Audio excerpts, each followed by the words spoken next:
Find the second derivative f double prime of x for the function f of x equals sine squared 3x times cosine 3x, then evaluate f double prime of pi. So f of x here is the product of two functions. We have the sine squared of 3x times the cosine of 3x. The first thing I'm going to do is rewrite the sine squared of 3x as sine of 3x and then squared, so that we can see the order in which to take the derivative. And now let's find the first derivative, f prime of x. We will make use of the product rule here. The derivative of the first term will start with a power rule. Bring the power down, leave the inside alone, subtract 1 from the power, which will give us a power of 1. And then multiply by the derivative of the inside. The derivative of sine is cosine, leave its inside alone, 3x, and then multiply by the derivative of that inside to complete the chain rule. It's a double chain rule on that term. All of that times the second left alone plus the first left alone times the derivative of the second. Well, the second is a cosine derivative, that is a negative sine. Leave its inside alone and then multiply by the derivative of its inside to complete its chain rule.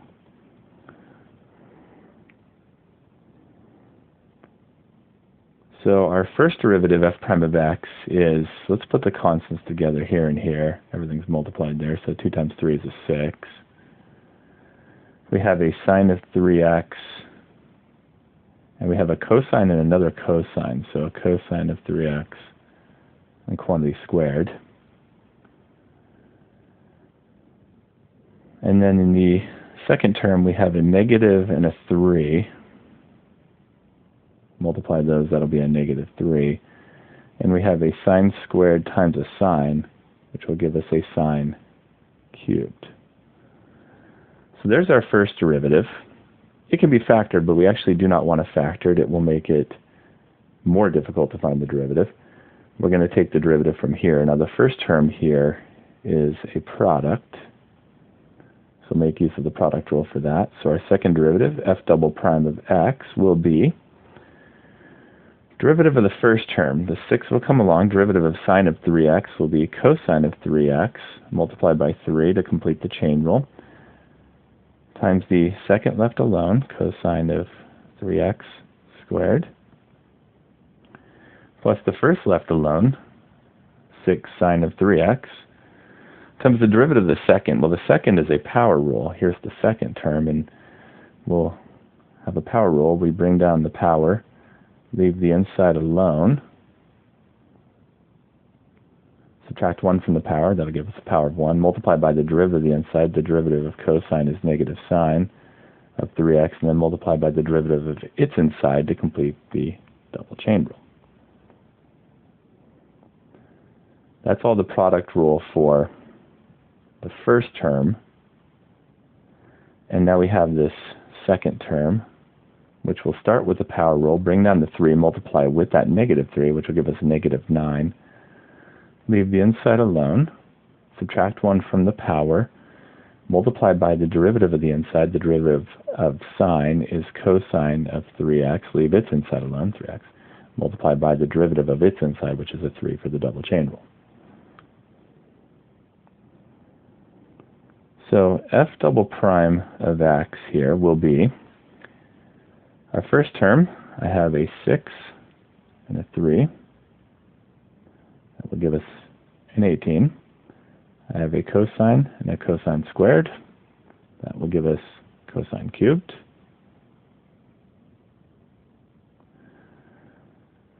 The second term, I have a 6, a 2, a negative, and a 3. 6 times 2 is 12, times the 3 is 36 with the negative. So negative 36. And I have a sine, so sine squared of 3x. And I have a cosine of 3x.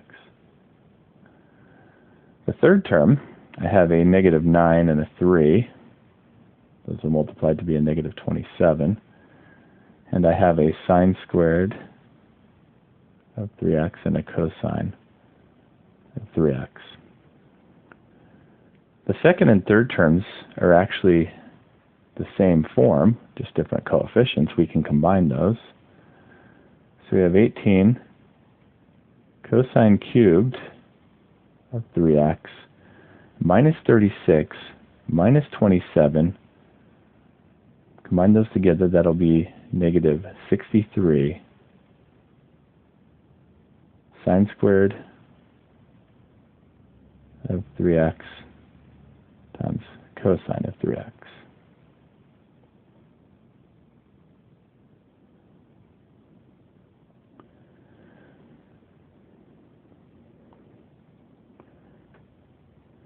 So there's our second derivative. It is possible to factor that a little bit. We have some common factors here. There's a 9 that will factor from the 18 and the 63. And there's also a cosine of 3x to the power of 3 and a cosine of 3x to the power of 1. And those can factor out. So let's write the factored version of this as well. So I'm going to factor out a 9. I'll just take the 9 first. That'll leave us with a 2 cosine cubed of 3x minus a 7 sine squared of 3x times cosine of 3x.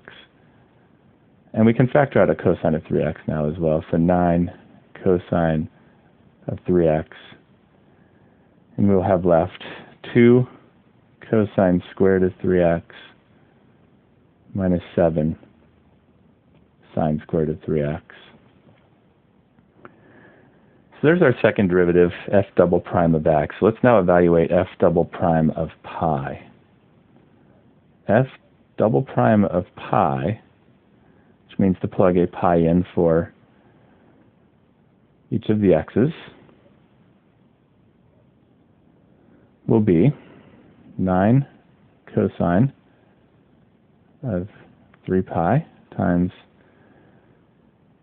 2 times the cosine of 3 pi and then squared. Remember, cos squared means to work out the cosine first and then square it. Minus 7 times the sine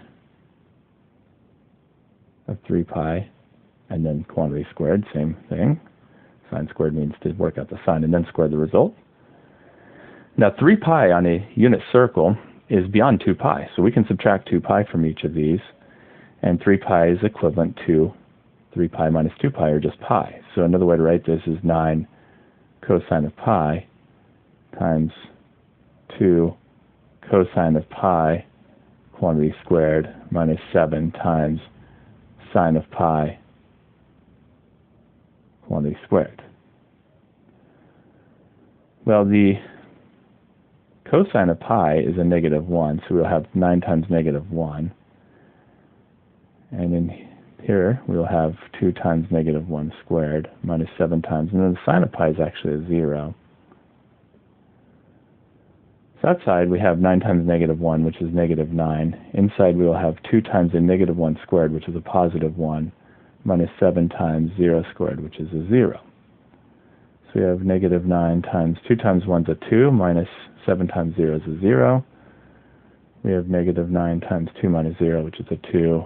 Negative 9 times a 2 will give us a negative 18.